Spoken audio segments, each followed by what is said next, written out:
Oui, Imu est bel et bien le diable de One Piece. On va en parler maintenant, mais avant toute chose, merci beaucoup pour les 1200 abonnés. Et vraiment, merci pour vos retours, ça m'a fait très plaisir. On commence avec la partie 1, c'est parti. Dans la première partie, on va parler des caractéristiques de Imu. Et pour le coup, les gars, il y a vraiment beaucoup de choses à dire. On va commencer notamment par ses yeux. Oui, ses yeux. Parce que dans ce chapitre, quand Imu regarde quelqu'un, elle peut le tuer ou le faire des lourds dégâts. Et bien évidemment, ça rappelle Saturne sur Egghead. Ce qui sous-entend pour moi, franchement, que les membres du Gorosei tiennent leur pouvoir quasiment uniquement de Imu. Que ce soit leur longévité, forme démoniaque, pouvoir oculaire et même Haki des rois pour certains. Parce qu'on l'a vu avec Gunko via Imu, j'ai envie de dire, elle peut utiliser le Haki des rois. Là où Gunko de base ne pouvait pas l'utiliser. Et ça, c'est extrêmement intéressant. Et en parlant de Haki des rois, le Haki des rois de Imu sur Elbaf, ah là là, mamacita, comment c'était stylé. Ça rappelle fortement d'ailleurs la scène avec Joy Boy sur Egghead. Et en vrai, il y a toujours le parallèle de les deux utiliser un Haki des rois via leur intermédiaire. La Imu, j'ai envie de dire, c'est un petit peu dans une moindre mesure, mais c'est quand même assez impressionnant, je trouve. Et maintenant, on va parler surtout de sa forme physique. Une fourche, une queue en forme de pointe, vraiment la représentation parfaite de l'ange déchu, la représentation parfaite du diable. Je trouve que vraiment Oda a vraiment géré pour le coup sur ce design là, même s'il y a beaucoup de gens qui râlent en disant oui ça fait trop Black Clover, pas assez One Piece. Moi je vous le dis les gars, je kiffe totalement cette forme, surtout parce que en prenant du recul, on s'aperçoit que c'est une forme d'hôte, c'est pas la vraie forme de Imu. Donc juste imaginez la vraie forme de Imu quand c'est son vrai corps, ça peut être totalement impressionnant et je vais pas vous le cacher les gars, je suis en kiff total sur cette forme. Mais maintenant il y a une question qui se pose avec tout ça. Est-ce que Imu est un démon grâce à un fruit du démon ou c'est un démon naturellement, c'est un démon de base? Pour ceux qui me suivent, ils savent que pour moi Imu c'est un démon de base et je vais m'appuyer sur la fresque pour en parler. Attention, ça va être très théorique, donc voilà, faut vraiment s'accrocher par rapport à tout ça. Concernant la fresque, on voit que dans le premier monde, il y a un personnage qui ressemble énormément à Imu et qui est montré comme étant le dieu de la terre. Moi du coup, je vais vous parler de ce qui aurait pu se passer avant le premier monde. Pour moi, dans le monde de One Piece, il y avait des divinités qui concrètement voulaient vivre en harmonie avec les humains, voulaient aider les humains à se développer. Mais il y a une divinité qui ne voulait absolument pas tout ça, à savoir Imu, qui a dû du coup se révolter contre les autres divinités et qui du coup est devenu un démon parce que Imu voulait, j'ai envie de dire, assujettir les humains et ne pas travailler avec eux, car Imu d'ailleurs elle nous le dit énormément de fois dans le manga, notamment via ses dires à elle ou même via ses intermédiaires comme le Gorosei ou les chevaliers divins. Pour eux, les humains sont des insectes, donc pour moi Imu vraiment méprisait les humains et voulait les dominer, ce qui n'a absolument pas plu aux autres divinités et là il y a eu un conflit. Je trouve que ça colle parfaitement avec le tempérament d'Imu et aussi il faut quand même souligner que dans certaines cultures par exemple, parmi les anges il y en avait qui devaient du coup se prosterner devant un humain et tous ont accepté sauf Lucifer qui est passé de ange à démon, de ange à diable. Du coup en vrai Oda aurait pu largement s'inspirer de tout ça. Et ce qui est intéressant c'est par rapport à la lettre D. Avant on pensait que par exemple la lettre D pouvait vouloir dire devil, à savoir démon, parce qu'ils allaient se rebeller contre les dieux de ce monde, à savoir les dragons célestes. Alors que là pas du tout, ça se trouve que la lettre D ça veut dire Deus en latin, à savoir les dieux, et que du coup les D sont des descendants directs de ces mêmes divinités là. Et là où c'est encore plus intéressant, et je trouve que Oda aurait pu grave gérer si c'est vraiment validé tout ça, c'est que l'écriture est incroyable, parce qu'on a Imu, ancienne divinité devenue démon qui se prend toujours pour une divinité, qui va dire que les descendants des divinités, eux sont des démons, et je trouve que ça franchement ce serait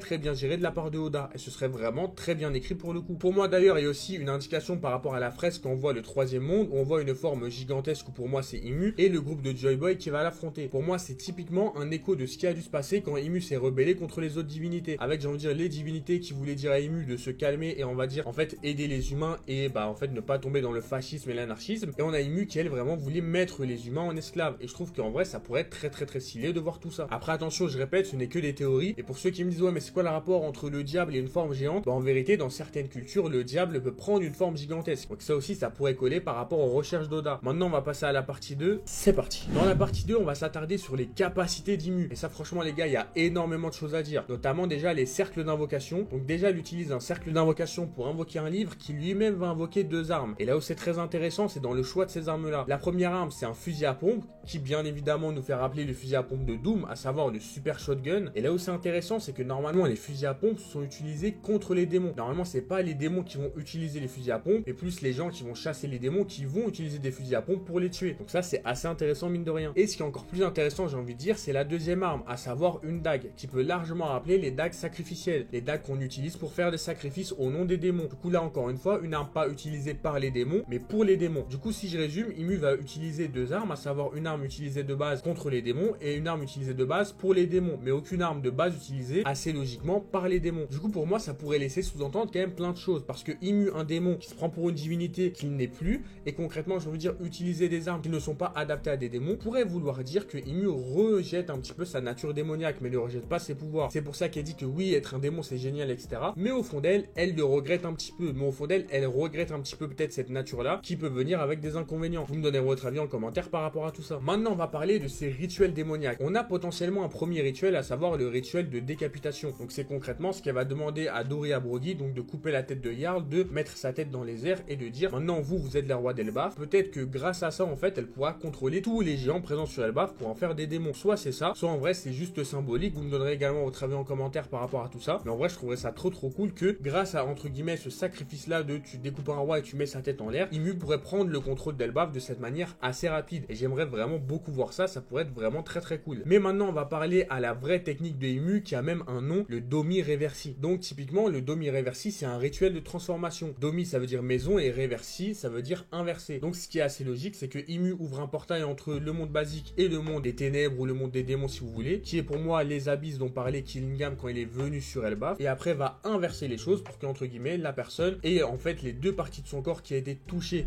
par ce monde des démons pour que cette personne là devienne un démon. Ce qui est très impressionnant d'ailleurs avec cette technique là, c'est qu'elle peut soumettre les gens malgré leur volonté. Normalement un démon ne fait pas ça. Normalement si tu veux les pouvoirs d'un démon et te transformer en démon, c'est à toi de venir chercher le démon. C'est pas le démon qui va arriver et qui va t'imposer une transformation. Et ça je trouve ça très cool et du coup très puissant. En plus petit détail, on a vu aussi que pour faire tout cela, faut quand même entre guillemets sacrifier quelque chose. Faut sacrifier une espérance de vie contre l'immortalité, plus d'émotions et une grande puissance. Ce qui n'a absolument rien à voir pour moi avec ce qu'a aujourd'hui le Gorosei et les chevaliers divins, car ils peuvent ressentir des choses. On en parlera après, mais du coup c'est encore plus intéressant. Et concrètement, j'ai envie de dire les gars, si on prend par exemple Dori et Broggy, qui d'ailleurs je trouve sont juste magnifiques en démons, bah en fait ce que leur a fait Ymue c'est totalement fou. Parce que Dori et Broggy c'est quand même les capitaines géants, c'est quand même des pirates extrêmement puissants. Enfin extrêmement puissants, j'abuse un peu, mais ils sont quand même très puissants Dori et Broggy. Et pouvoir les manipuler et contrôler leur volonté en un claquement de doigts, c'est très fort. Surtout qu'il y a quand même un détail qui peut-être vous a échappé, c'est quand Joy Boy utilise son Haki des Rois sur Egghead ou quand Ymue utilise son Haki des Rois sur Elbaf, Dori et Broggy ne tombent pas dans les pommes. Dori et Broggy, j'ai envie de dire, ne sont même pas déstabilisés par le Haki des Rois. Mais par contre, quand Ymue impose sa volonté grâce au Domi Reversi, là, ils deviennent des démons directement. Ce qui fait que le fait d'imposer sa volonté via cette technique-là est encore plus puissante que le Haki des Rois qui permet d'imposer sa volonté. Et franchement, les gars,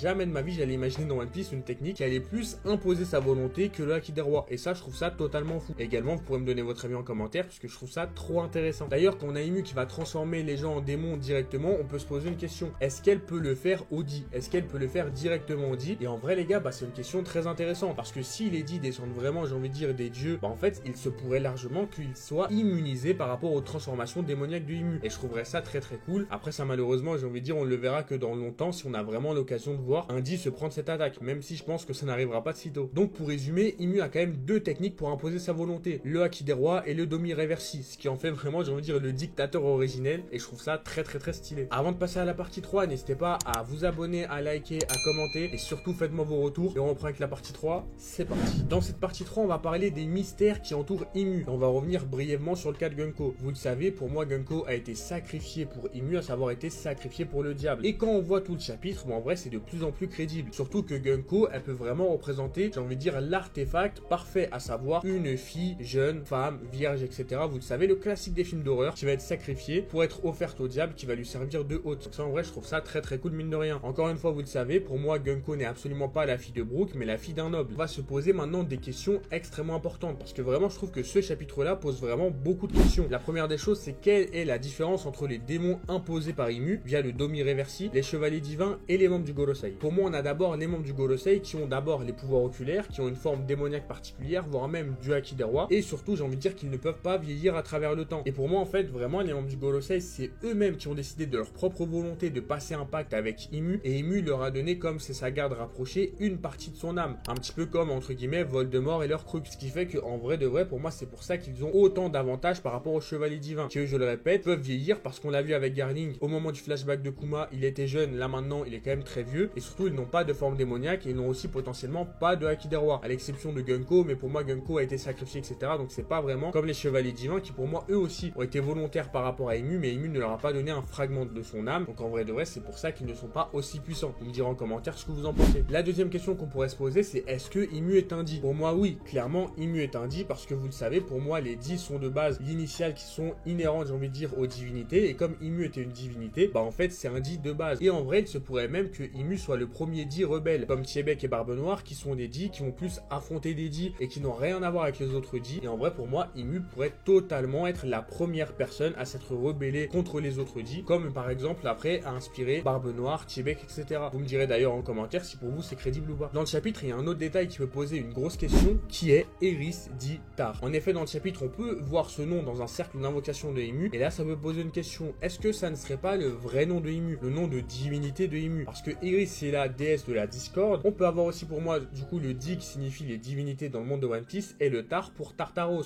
pour avoir le côté entre guillemets le destin funeste de Imu. Oda nous aurait un petit peu teasé tout ça dans son nom, et je trouverais ça totalement stylé. Et du coup Imu en venant sur Terre a peut-être pris le nom de Nerona pour se faire passer justement pour un roi qui n'a absolument rien à voir en fait avec les démons. Et en vrai je trouverais ça les gars très stylé, que pour beaucoup en fait que son nom humain c'est Nerona mais son vrai nom c'est Eris dit Tar. Donnez-moi votre avis par rapport à ce que vous en pensez. Autre question qu'on peut se poser, c'est quoi les démons oniriques? En effet dans le chapitre on a Imu qui dit en vrai ouais les démons oniriques les MMA ils ne peuvent faire que ça, et pour moi en fait concrètement les démons oniriques ou les MMA c'est les chevaliers divins, mais de base les démons oniriques sont des démons surtout liés aux rêves. Et ce qui est assez intéressant c'est que quand Imu va dire tout ça, elle parle à Killingham qui lui est directement lié aux rêves via ses pouvoirs. Donc c'est un petit détail qui est assez sympathique mais qui est quand même assez stylé à relever je trouve. Dernière question, on pourrait même se demander est-ce que Harald était un démon? Parce qu'on sait que Loki a tué Harald, mais il a dit également à Ajrodin que c'est concrètement absolument pas ce qu'on croit. Donc en vrai les gars c'est possible que Harald était un démon et que Loki du coup s'est rebellé pour le tuer. Pour moi ma théorie vous la connaissez pour ceux qui me suivent, Harald en fait a pactisé j'ai envie de dire avec le gouvernement mondial pour justement être un petit peu sous la coupette du gouvernement mondial et j'ai envie de dire prêter du coup la force militaire de Elbaf au gouvernement mondial, mais lui Harald voulait vraiment pacifier les choses. Du coup il leur a dit on va pas toucher aux géants qu'on a déjà là, mais par contre moi je vais vous donner le prince maudit, mon fils maudit à savoir Loki, qui est extrêmement puissant et qui peut largement compenser tous les autres géants. Parce qu'on va se dire les choses, quand Imu utilise la forme démoniaque par exemple pour soumettre les géants, c'est surtout parce qu'il n'y a pas de roi, et en fait c'est ça le truc, c'est qu'elle ne peut pas négocier directement. Comme elle ne peut pas négocier, elle préfère imposer sa volonté. Là où avec Harald en fait c'était totalement en train de négocier avec les chevaliers divins. Et pour moi en fait ce serait une très bonne raison de la part de Loki de se révolter contre son père qui allait littéralement le vendre au gouvernement mondial. Après on peut quand même se demander est-ce que Harald était un petit peu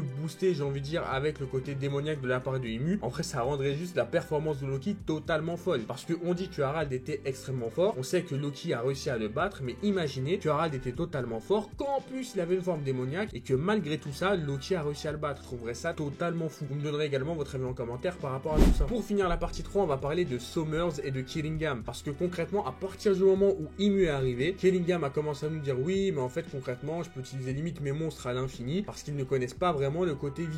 Donc ça déjà pour moi c'est un vrai boost moral de la part de Imu. Et par rapport à Somers, lui il était un petit peu KO en mode ah Gaban, espèce de salaud je peux plus bouger. Grâce à Imu j'ai envie de dire il peut maintenant se régénérer, donc il va revenir sur le devant de la scène, ce qui nous donne vraiment 3 adversaires très puissants. Et en parlant d'adversaires puissants on doit parler absolument des batailles, et c'est pour ça qu'on passe directement à la partie 4. Donc dans cette partie on va parler directement des batailles à venir. La première bataille assez évidente même si c'est peut-être pas la plus intéressante, c'est la guerre civile d'Elbaf, parce que en vrai de vrai je pense que les géants vont vouloir protéger Jarl du coup de Dory, Broggy et des autres géants un petit peu démoniaques, qui d'ailleurs, je le répète encore une fois, ont une forme totalement stylée. En déplaise à certains qui vont dire oui c'est que pour les figurines etc. Moi personnellement je kiffe la forme, je la trouve totalement folle et basta. Bref, du coup pour moi on va avoir un petit peu cette confrontation là qui va pas être peut-être la plus intéressante, et pour moi elle aura lieu dans tous les cas. Mais surtout là on va avoir vraiment pour moi de gros combats, et là ça va être extrêmement intéressant. Les matchs que j'attends typiquement, il y aura Loki contre Dory et Broggy version démoniaque, et là je me dis vraiment que imaginez que Loki réussisse à les poutrer, parce que Dory et Broggy c'est quand même des mecs très